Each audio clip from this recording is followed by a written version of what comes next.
രാവിലെ തന്നെ ഒരു കൂട്ടം ചക്ക നമ്മളെ നോക്കിക്കൊണ്ട് ചോദിക്കുകയാണ്, അല്ല ഞങ്ങളൊരു മൂലക്ക് വെറുതെ ഇടാതെ എന്തെങ്കിലുമൊക്കെ ചെയ്തൂടെ എന്നുള്ളത്. കഴിഞ്ഞ തവണ കൊണ്ടുവന്ന ചക്കയോട്ടുണ്ടാക്കിയ ഉപ്പേരി ഒട്ടും ടേസ്റ്റ് ഇല്ലാത്തത് കാരണം അമ്മായിമ്മ മരുമകളോട് പോരെടുക്കുന്നത് പോലെ ഉമ്മ കഴിഞ്ഞ തവണത്തെ ചക്കയോടുള്ള ദേഷ്യം ഈ ചക്കയോട് തീർക്കുന്നതാണ് നിങ്ങൾ ഈ കണ്ടുകൊണ്ടിരിക്കുന്നത്. കുറെ നേരത്തെ ആലോചനയ്ക്ക് ശേഷം അതിലെ പച്ചച്ചക്ക കൊണ്ട് കുറച്ച് ചക്കവറുത്തത് ഉണ്ടാക്കാന്ന് വിചാരിച്ചു.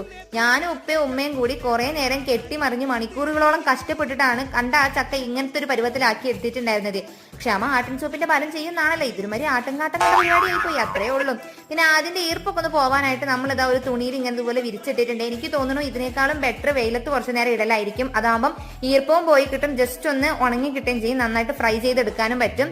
അങ്ങനെ ഒരു പാത്രത്തിൽ ഒന്നും ഉണ്ടാക്കിയിട്ട് തീരൂലാന്ന് വിചാരിച്ചപ്പോൾ ഞാൻ അപ്പുറത്ത് വേറൊരു പാത്രം കൂടി വെച്ചിട്ടുണ്ട്. ഇതും ഞാൻ കുറെ മണിക്കൂറുകളോളം നിന്നിട്ടാണ് ഫുള്ളും പൊരിച്ചെടുത്തിട്ടുണ്ടായിരുന്നത്. കുറച്ചധികം കഷ്ടപ്പാടുണ്ടായിരുന്നു. പിന്നെ നമ്മളിതാ പേപ്പറിൽ വിരിച്ചതിന്റെ ഓയിലൊക്കെ ഒന്ന് പോയതിനു ശേഷം ഡപ്പയിലിട്ട് മൂടി എടുത്ത് വെക്കുന്നുണ്ട്. അപ്പൊ അത്രയൊക്കെ ഉള്ളു. ടാറ്റാ.